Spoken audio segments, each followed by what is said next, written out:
बहुत साल पहले शहर के बीचों बीच एक विशाल कंपनी थी। नाम था बंकिम चंद्र लिमिटेड। इस कंपनी में हजारों कर्मचारी काम करते थे और हर दिन वहां एक नई हलचल रहती थी। इस कंपनी में एक मैनेजर था, अर्जुन देव। अर्जुन बुद्धिमान था, पर उससे भी ज्यादा अहंकारी। वह सोचता था कि कंपनी उसके बिना चल ही नहीं सकती। हर कर्मचारी उससे डरता था और कोई उसके सामने बोलने की हिम्मत नहीं करता था। एक दिन कंपनी में एक नया सफाई कर्मचारी आया। सफेद बाल, झुकी कमर, पर आंखों में अजीब सी शांति। उसका नाम था धर्मादित्य। वह चुपचाप सफाई करता, मुस्कुराता और कभी किसी से बहस नहीं करता। अर्जुन ने एक दिन देखा कि बूढ़ा सफाई कर्मी गलती से उसकी केबिन के पास झाड़ू लगा रहा था। वह चिल्लाया, तू कहां से आया है बूढ़े? यहां सफाई करने नहीं, सोचने की जरूरत है। बूढ़े ने बस मुस्कुराकर कहा, बेटा, जो खुद को ऊंचा समझता है वही नीचे गिरता है। कुछ दिनों बाद कंपनी में एक मीटिंग हुई। सबको बताया गया कि आज कंपनी का असली मालिक आने वाला है। अर्जुन उत्साहित था। मैं उन्हें दिखाऊंगा कि मैं सबसे बेहतरीन हूं। लेकिन जब दरवाजा खुला, अंदर वही बूढ़ा सफाई कर्मी आया, धर्मादित्य। सब लोग हैरान रह गए। धर्मादित्य ने कहा, मैं धर्मादित्य हूं, इस कंपनी का संस्थापक। मैंने सोचा, देखूं कौन इंसानियत से काम करता है और कौन अहंकार से। अर्जुन की सांसें रुक गईं, उसका सिर झुक गया। धर्मादित्य ने आगे कहा, बेटा, मैनेजर होना सम्मान है, पर घमंड विनाश है। अगर तुम दूसरों को छोटा समझोगे तो खुद को कभी बड़ा नहीं बना पाओगे। अर्जुन की आंखों में आंसू आ गए। वह घुटनों के बल झुककर बोला, मुझे माफ कर दीजिए। उस दिन के बाद अर्जुन ने अपना व्यवहार बदल दिया। अब वह सबका सम्मान करता और हर छोटे कर्मचारी की बात ध्यान से सुनता। कंपनी में एक नई शांति, नई ऊर्जा फैल गई। एक शाम धर्मादित्य ने पूरी कंपनी के सामने कहा, सफलता का असली अर्थ है विनम्र रहना। जिसके अंदर नम्रता है वही सच्चा नेता है। कर्मचारियों ने तालियां बजाईं और अर्जुन ने भीतर से मुस्कुराते हुए कहा, आज मैंने खुद को जीत लिया। कहानी खत्म हुई, पर सीख रह गई। अहंकार हमें ऊंचा नहीं उठाता, वह हमें भीतर से खाली कर देता है।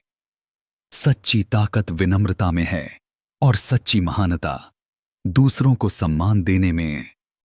धर्मादित्य ने मीटिंग के बाद सबको शांत स्वर में कहा, जिसके भीतर नम्रता नहीं वो नेतृत्व के योग्य नहीं। पूरा हॉल सन्नाटे में डूब गया। फिर उन्होंने कहा, अर्जुन देव, अब तुम कुछ समय के लिए विश्राम करो। इसका अर्थ सब समझ गए। अर्जुन को पद से हटा दिया गया था। कर्मचारी एक दूसरे को देखने लगे। अब मैनेजर कौन बनेगा? धर्मादित्य ने धीरे से कहा, जो सबसे विनम्र है वही नेतृत्व के योग्य है। सबकी नजरें मुड़ गईं उस बूढ़े सफाई कर्मी पर जो कभी किसी से ऊंचा नहीं बोला था। धर्मादित्य ने मुस्कुराकर कहा, आज से रघु इस विभाग का नया मैनेजर होगा। रघु, वही साधारण नौकर जो चुपचाप सबका काम आसान कर देता था। सब लोग पहले तो स्तब्ध रह गए, फिर तालियों की गूंज पूरे हॉल में फैल गई। अर्जुन के लिए यह क्षण जैसे किसी दर्पण की तरह था। वह देख रहा था कि जिसे वह नौकर कहकर नीचा दिखाता था, आज वही उसके ऊपर बैठा था। उसकी आंखें भर आईं और उसने भीतर से कहा, यह ईश्वर का न्याय है। रघु ने अपने पहले दिन सबको बुलाया। उसने कहा, मैं मैनेजर नहीं, एक साथी हूं। मेरा काम आदेश देना नहीं, सबका सहारा बनना है। उसकी वाणी में ऐसा अपनापन था कि सबकी आंखें नम हो गईं। धीरे धीरे कंपनी का माहौल बदल गया। जहां पहले डर था, अब वहां स्नेह था। जहां पहले चिल्लाहट थी, अब वहां मुस्कान थी। हर कर्मचारी अपने काम को पूजा समझकर करने लगा। अर्जुन ने नौकरी छोड़ी नहीं, बल्कि एक साधारण कर्मचारी की तरह काम करने की इच्छा जताई। धर्मादित्य ने अनुमति दी। अब अर्जुन वही काम करता था जो पहले वह दूसरों से करवाता था, और हर झाड़ू के साथ उसका अहंकार झड़ता जा रहा था। एक दिन धर्मादित्य ने अर्जुन को देखा। उसकी आंखों में कोई घमंड नहीं था, केवल संतोष था। धर्मादित्य मुस्कुराए और बोले, देखो बेटा, यही असली नेतृत्व है, जो खुद को छोटा बनाकर सबको बड़ा बना दे। रघु ने कंपनी को नई ऊंचाइयों पर पहुंचा दिया। कर्मचारी उसे मैनेजर नहीं, मार्गदर्शक कहते थे। वह सबकी बात सुनता, सबकी मदद करता और कभी अपनी कुर्सी को खुद से बड़ा नहीं मानता। कंपनी की सालगिरह पर धर्मादित्य ने कहा, जिस दिन अहंकार मरता है, उसी दिन इंसान जन्म लेता है। अर्जुन नीचे बैठा सुन रहा था और उसके चेहरे पर गहरी शांति थी। रात को अर्जुन कंपनी की छत पर खड़ा था। ऊपर तारे चमक रहे थे। हवा में एक अजीब सी शांति थी।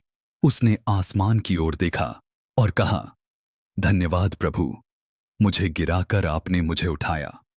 सत्ता और पद इंसान को बड़ा नहीं बनाते, बल्कि उसका स्वभाव बनाता है। जो झुकना जानता है वही सबसे ऊंचा होता है, और जो दूसरों की इज्जत करता है वो खुद ईश्वर के सबसे करीब होता है। कंपनी में अब सब कुछ बदल चुका था। रघु सफलता से कंपनी चला रहा था और अर्जुन अब एक साधारण कर्मचारी था, पर उसके भीतर एक गहरी शांति आ चुकी थी। वह अक्सर अपनी पुरानी कुर्सी को देखता और मुस्कुरा देता। एक दिन धर्मादित्य ने अर्जुन को बुलाया। उन्होंने कहा, बेटा, अब तू बाहर से नहीं, भीतर से संभल गया है। अगर चाहे तो मेरे साथ चल, एक ऐसी जगह जहां सब अहंकार शांत हो जाता है। अगली सुबह दोनों शहर छोड़कर एक शांत वन की ओर चल पड़े। पेड़ों की सरसराहट, पक्षियों की धुन और हवा में मिट्टी की खुशबू। अर्जुन हर कदम के साथ अपने पुराने रूप से दूर जा रहा था। वन के बीचों बीच एक छोटा आश्रम था। वहां न कोई शोर, न मोबाइल, न दौड़, सिर्फ शांति, सिर्फ मौन। धर्मादित्य बोले, यही मैंने सीखा था कि शक्ति मौन में है। अर्जुन को धर्मादित्य ने एक जगह बैठा दिया। बस सांस को देखो, उन्होंने कहा। अर्जुन ने आंखें बंद कीं। पहले विचारों का तूफान उठा, फिर धीरे धीरे सब शांत हो गया। कई दिन बीते, कभी क्रोध उठा, कभी पश्चाताप, कभी भय, पर हर भावना को वह केवल देखता रहा, बिना प्रतिक्रिया के। धीरे धीरे मन शांत झील की तरह स्थिर हो गया। एक दिन धर्मादित्य बोले, अर्जुन, जो बाहर के पदों से गिरता है वो तभी उठता है जब भीतर का पद पा लेता है। अब तू जान गया है, विनम्रता ही ज्ञान का द्वार है। ध्यान की गहराई में एक रात अर्जुन ने एक अजीब अनुभव किया। उसे लगा जैसे भीतर कोई दीपक जल गया हो।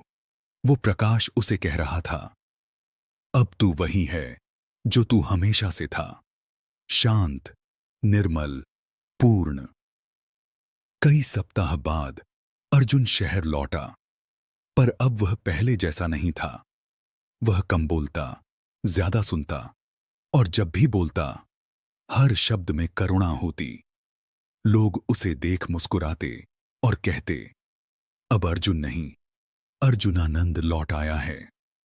एक दिन धर्मादित्य ने कहा, मेरा समय पूरा हुआ बेटा, अब तू ही दूसरों को सिखा कि सफलता अहंकार से नहीं, सेवा से मिलती है। अर्जुन ने उनके चरण छुए और उनकी आंखों से आंसू बह निकले, शांति के आंसू। अर्जुन ने शहर में एक केंद्र खोला, नाम रखा मौनालय। वहां लोग ध्यान सीखने आते और अर्जुन उन्हें सिखाता, सफलता नहीं, शांति खोजो। समय बीता, कंपनी फलती रही। रघु विनम्रता से चलता रहा और अर्जुन आत्मा की गहराई में उतर गया। धर्मादित्य की वाणी हर किसी के हृदय में गूंजने लगी।